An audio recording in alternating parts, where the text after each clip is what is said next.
ರಾಜ್ಯದ ಜನರಿಗೆ heat shock ಸುಸ್ತು ಮೇ ತಿಂಗಳಲ್ಲಿ ಬೆಂಕಿ ಉಗುಳಲಿದ್ದಾನೆ ಸೂರ್ಯ. ರಾಜ್ಯದ ಜನರಿಗೆ ಹೀಟ್ ಶಾಕ್ ಎದುರಾಗಿದೆ. ಮೇ ತಿಂಗಳಲ್ಲಿ ಬೆಂಕಿ ಉಗುಳಲಿದ್ದಾನೆ ಸೂರ್ಯ.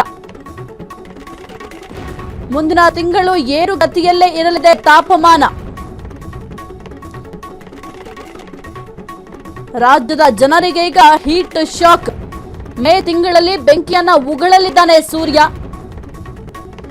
ಮುಂದಿನ ತಿಂಗಳು ಏರುಗತಿಯಲ್ಲೇ ಈ ಒಂದು ತಾಪಮಾನ ಇರಲಿದೆ. ಮೇ 15ರವರೆಗೂ ಕೂಡ ತಾಪಮಾನ ಏರಿಕೆಯ ಹಾದಿಯತ್ತ ಸಾಗ್ತಾ ಇರುವಂತದ್ದು. ಜೊತೆಗೆ ರಾಜ್ಯ ಹವಾಮಾನ ಇಲಾಖೆ ಮುನ್ಸೂಚನೆಯನ್ನು ಕೂಡ ಹೊರಡಿಸಿದೆ. ಜೊತೆಗೆ ಈಗ ಆಲ್ರೆಡಿ ನಿಮಗೂ ಕೂಡ ಗೊತ್ತಿದೆ ಎಷ್ಟರ ಮಟ್ಟಿಗೆ ಒಂದು ತಾಪಮಾನ ಏರಿಕೆಯಾಗಿದೆ ಅಂತ. ಮತ್ತಷ್ಟು ಏರಿಕೆ ಆಗುವ ಸಾಧ್ಯತೆಗಳಿರುತ್ತೆ. ಹಾಗಾಗಿ ಸ್ವಲ್ಪ ಕೇರ್ಫುಲ್ ಆಗಿರಬೇಕಾಗುತ್ತೆ ಪ್ರತಿಯೊಬ್ಬರು ಕೂಡ. ಕೆಲವೊಂದಿಷ್ಟು ಮುಂಜಾಗ್ರತಾ ಕ್ರಮವನ್ನು ತೆಗೆದುಕೊಳ್ಬೇಕಾಗುತ್ತೆ. ಆರೋಗ್ಯ ಇಲಾಖೆ ಈಗ ಆಲ್ರೆಡಿ ಕೆಲವೊಂದಿಷ್ಟು ಗೈಡ್ಲೈನ್ ಅನ್ನು ಹೊರಡಿಸಿದ್ದಾರೆ. ಜೊತೆಗೆ ಕೆಲವೊಂದಿಷ್ಟು ಏನೆಲ್ಲ ಕ್ರಮಗಳನ್ನ ನೀವು ತೆಗೆದುಕೊಳ್ಬೇಕಾಗುತ್ತೆ ಅಂತ ಕೂಡ ಆಲ್ರೆಡಿ ಸೂಚನೆಯನ್ನು ಕೂಡ ಕೊಟ್ಟಿದ್ದಾರೆ. ಜೊತೆಗೆ ಒಂದು ಹೀಟ್ ಸ್ಟ್ರೋಕ್ ಪ್ರಕರಣಗಳ ಸಂಖ್ಯೆ ಕೂಡ ದಿನದಿಂದ ದಿನಕ್ಕೆ ಹೆಚ್ಚಾಗ್ತಾ ಇದೆ. ಈ ಒಂದು ಪ್ರಕರಣಗಳಿಗೆ ಸಂಬಂಧಪಟ್ಟಂತೆ ಸ್ಪೆಷಲ್ ವಾರ್ಡ್ಗಳ ವ್ಯವಸ್ಥೆಯನ್ನು ಕೂಡ ಮಾಡಲಾಗಿದೆ.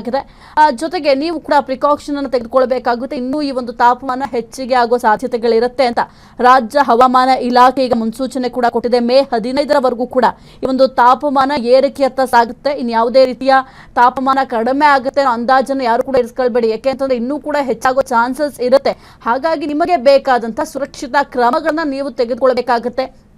ಈಗ ಹೊರಗಡೆ ಹೋಗುವಂತಹ ಸಂದರ್ಭದಲ್ಲಿ ಫುಲ್ಲು ಕವರ್ ಮಾಡ್ಕೊಂಡು ಹೋಗೋದಾಗಿರ್ಬೋದು, ಜೊತೆಗೆ ಒಂದು ಅಂಬ್ರೆಲಾ ಯೂಸ್ ಮಾಡೋದಾಗಿರ್ಬೋದು. ಹೀಗೆ ಕೆಲವೊಂದಿಷ್ಟು ನಿಮಗೆ ಬೇಕಾದ ಪ್ರಿಕಾಷನ್ ತೆಗೆದುಕೊಂಡು ಹೋದ್ರೆ ನಿಮ್ಮ ಆರೋಗ್ಯ ಜೊತೆಗೆ ನೀವು ಸುರಕ್ಷಿತವಾಗಿರ್ತೀರಾ. ಎಸಿ ಕುರಿತು ಹೆಚ್ಚಿನ ಮಾಹಿತಿ ನೀಡ್ತಾರೆ ನಮ್ಮ ಪ್ರತಿನಿಧಿ ರೋಹನ್. ಜನರಿಗೆ ಆಲ್ರೆಡಿ ಒಂದು ಬಿಸಿಲಿನ ಹೀಟ್ ಹೆಚ್ಚಾಗಿದೆ. ಈ ಒಂದು ಬಿಸಿಲನ್ನ ಸಹಿಸಲಿಕ್ಕೆ ಸಾಧ್ಯ ಆಗ್ತಲ್ಲ. ಅಂತಹ ಪರಿಸ್ಥಿತಿಯಲ್ಲಿ ಮತ್ತಷ್ಟು ಈ ಒಂದು ಬಿಸಿಲಿನ ತಾಪಮಾನ ಹೆಚ್ಚಾಗುವ ಮುನ್ಸೂಚನೆಯನ್ನ ಹವಾಮಾನ ಇಲಾಖೆ ಕೊಟ್ಟಿದೆ. ಏನೆಲ್ಲ ಅಪ್ಡೇಟ್ ಇದೆ ಒಂದು ವಿಚಾರಕ್ಕೆ ಸಂಬಂಧಪಟ್ಟಂತೆ ರೋಹನ್? ಸಾಹಿತ್ಯ, ರಾಜ್ಯದ ಜನರಿಗೆ ಈಗ ಭಾರಿ ಬೇಸಿಗೆ ನಿಜಕ್ಕೂ ಕೂಡ ಹೀಟ್ ಒಂದು ಶಾಕ್ ಈಗ ನೀಡ್ತಾ ಇದೆ ಅಂತಾನೆ ಹೇಳ್ಬೋದು. ಏಪ್ರಿಲ್ ಅಂತ್ಯದೊಳಗೆ ಈ ತಾಪಮಾನ ಗರಿಷ್ಠ ಮಟ್ಟ ಮತ್ತಷ್ಟು ತಲುಪುತ್ತೆ ಅಂತ ಹೇಳಿದ್ರು. ಮೇ ತಿಂಗಳಲ್ಲಿ ಕೂಡ ಇನ್ನಷ್ಟು ಕೂಡ ಈಗ ತೀವ್ರವಾಗಲಿದೆ. ಈಗ ಹವಾಮಾನ ಇಲಾಖೆ ಕೂಡ ಎಚ್ಚರಿಕೆ ಕೊಟ್ಟಿದೆ ಅಂತಾನೆ ಹೇಳ್ಬೋದು. ಸಾಮಾನ್ಯಕ್ಕಿಂತ ಈಗ ಹೆಚ್ಚಿನ ತಾಪಮಾನ ಈಗಾಗಲೇ ದಾಖಲಾಗ್ತಾ ಇರುವ ಹಿನ್ನೆಲೆಯಲ್ಲಿ ಕೂಡ ದಿನನಿತ್ಯದ ಜನಜೀವನಕ್ಕೆ ಒಂದು ಅಸ್ತವ್ಯಸ್ತ ಆಗಿದೆ. ಈ ಒಂದು ಬಿಸಿ ಗಾಳಿಯ ಒಂದು ಅಟ್ಟಹಾಸಕ್ಕೆ ಜನಜೀವನ ನಲಗಿ ಹೋಗಿದೆ ಅಂತಾನೆ ಹೇಳ್ಬೋದು. ಈಗ ಪ್ರತಿಯೊಂದು ಪ್ರದೇಶ ನೋಡಬಹುದು, ಗ್ರಾಮೀಣ ಪ್ರದೇಶಗಳಲ್ಲೂ ಕೂಡ ಈಗ ಬಿಸಿಲಿನ ತೀವ್ರತೆ ಕೂಡ ಹೆಚ್ಚಾಗಿ ಜನರ ಸಂಕಷ್ಟವನ್ನ ಅನುಭವಿಸ್ತಾ ಇದ್ದಾರೆ ಅಂತಾನೆ ಹೇಳ್ಬೋದು. ಮುಂದಿನ ಮೇ ತಿಂಗಳಲ್ಲೂ ಕೂಡ ಈಗ ಸೂರ್ಯನ ತಾಪ ಇನ್ನಷ್ಟು ಕೂಡ ಉಗ್ರವಾಗುತ್ತೆ ಅಂತಾನೆ ಹೇಳ್ಬೋದು. ಇನ್ನು ವಿಶೇಷವಾಗಿ ಉತ್ತರ ಒಳನಾಡು ಮತ್ತು ದಕ್ಷಿಣ ಒಳನಾಡು ಪ್ರದೇಶಗಳಲ್ಲಿ ತಾಪಮಾನ 2 ಡಿಗ್ರಿ ಸೆಲ್ಸಿಯಸ್ ಕೂಡ ಹೆಚ್ಚಾಗುವ ಸಾಧ್ಯತೆ ಈಗಾಗಲೇ ಕಂಡುಬರುತ್ತೆ ಅಂತ ಹೇಳ್ಬೋದು.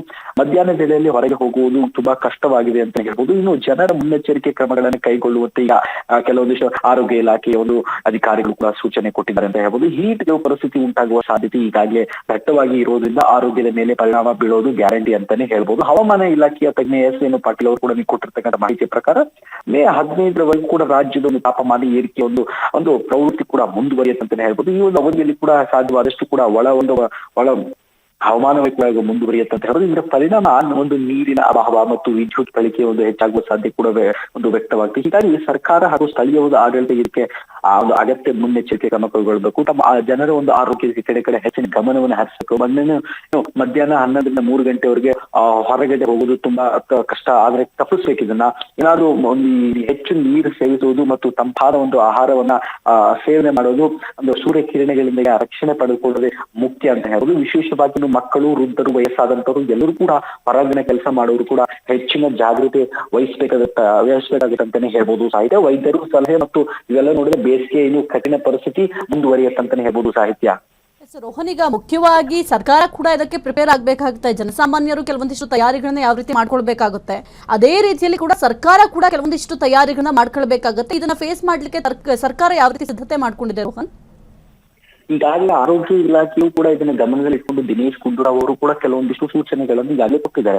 ರಾಜ್ಯದ ಜನರಿಗೆ ಈ ಒಂದು ಭಾರಿ ಬಿಸಿಲಿನ ಹೀಟ್ ಸ್ಟ್ರೋಕ್ ಏನಿದೆ ಮಧ್ಯದಲ್ಲಿ ಸರ್ಕಾರ ಇದು ನಿರ್ಲಕ್ಷ್ಯ ಇತ್ತು ಅನ್ನೋ ಮಾತುಗಳು ಕೂಡ ಕೇಳಿ ಬರ್ತಿತ್ತು. ಆದ ಕಾರಣದಿಂದಾಗಿ ಸರ್ಕಾರ ಮಟ್ಟದಲ್ಲಿ ಕೂಡ ದಿನೇಶ್ ಗುಂಡೂರಾವ್ ಅವರು ಕೂಡ ಕೆಲವೊಂದಿಷ್ಟು ಸೂಚನೆಗಳನ್ನು ಕೊಟ್ಟಿದ್ದಾರೆ. ಜನರ ಒಂದು ದಿನನಿತ್ಯದ ಜೀವನ ಒಂದು ಅಸ್ತವ್ಯಸ್ತವಾಗ್ತಾ ಇರುವುದಕ್ಕೆ ಸಂಬಂಧಪಟ್ಟಾಗಿ ಎಲ್ಲವೊಂದು ಸಮರ್ಪಕವಾಗಿ ವ್ಯವಸ್ಥೆ ಯಾವ್ಯಾವ ರೀತಿಯಾಗಿ ಇರ್ಬೇಕನ್ನುವಂಥದ್ದು ಕೆಲವೊಂದಿಷ್ಟು ಗೈಡ್ಲೈನ್ಸ್ ಅನ್ನು ಕೊಟ್ಟಿದ್ದಾರೆ. ಮೇ ತಿಂಗಳ ತಾಪಮಾನ ಇನ್ನಷ್ಟು ಏರಿಕೆ ಆಗುವ ಒಂದು ಗಮನದಲ್ಲಿ ಇಟ್ಕೊಂಡು ಸರ್ಕಾರ ಬೇಕಾದಂತೆ ಯಾವುದೋ ಒಂದು ಸ್ಪಷ್ಟ ಕಾರ್ಯ ಯೋಜನೆ ಈಗ ಪ್ರಕಟವಾಗಿಲ್ಲ. ಆದ್ರೆ ಕೆಲವೊಂದಿಷ್ಟು ಗೈಡ್ಲೈನ್ಸ್ ಬಂದಿದೆ ಅಂತ ಹೇಳ್ಬೋದು. ಏನು ಒಳನಾಡು ಮತ್ತು ದಕ್ಷಿಣ ನಾಡು ಭಾಗಗಳಲ್ಲಿ ತಾಪಮಾನ ಏರಿಕೆ ಆಗಿದ್ರಿಂದ ಕೆಲವೊಂದಿಷ್ಟು ಮಾರ್ಗಸೂಚಿಗಳನ್ನೇ ಆರೋಗ್ಯ ಇಲಾಖೆ ಒಂದು ಮೂಲಕವಾಗಿ ಘೋಷಣೆ ಮಾಡಿದೆ ಅಂತ ಹೇಳೋದು. ಸರ್ಕಾರ ಈ ಒಂದು ನಿರ್ಲಕ್ಷ್ಯ ಏನು ಕಾಣ್ತಾ ಇತ್ತು, ಹಿಂದೆ ಟೀಕೆ ಕೇಳಿ ಬರ್ತದೆ. ಆದ ಕಾರಣದಿಂದ ಕೂಡ ಈಗಾಗಲೇ ಇಲಾಖೆಯ ಒಂದು ಸಚಿವರು ಕೂಡ ಇದನ್ನು ಗಮನದಲ್ಲಿ ಇಟ್ಕೊಂಡು ಮೇ ತಿಂಗಳ 15ರವರೆಗೂ ತಾಪಮಾನ ಏರಿಕೆ ಆಗುತ್ತಾ ಇರೋ ಹಿನ್ನೆಲೆಯಲ್ಲಿ ಕೂಡ ಕೆಲವೊಂದಿಷ್ಟು ಡೈರೆಕ್ಷನ್ಸ್ ಗಳನ್ನ ಕೊಟ್ಟಿದ್ದಾರೆ ಅಂತ ಹೇಳಿದ್ರು ಸಾಹಿತ್ಯ. ಓಕೆ, ಥ್ಯಾಂಕ್ ಯು ರೋಹನ್ ನಿಮ್ಮೆಲ್ಲ ಮಾಹಿತಿಗಾಗಿ. ಕ್ಷಣ ಕ್ಷಣದ ಸುದ್ದಿಗಳಿಗಾಗಿ ಫ್ರೀಡಂ ಟಿವಿ ಸಬ್ಸ್ಕ್ರೈಬ್ ಮಾಡಿ, ಲೈಕ್ ಮಾಡಿ ಹಾಗೂ ಫಾಲೋ ಮಾಡಿ. ಹೊಸ ಸುದ್ದಿಗಳ ನೋಟಿಫಿಕೇಶನ್ಗಾಗಿ ಬೆಲ್ ಐಕಾನ್ ಮೇಲೆ ಕ್ಲಿಕ್ ಮಾಡಿ.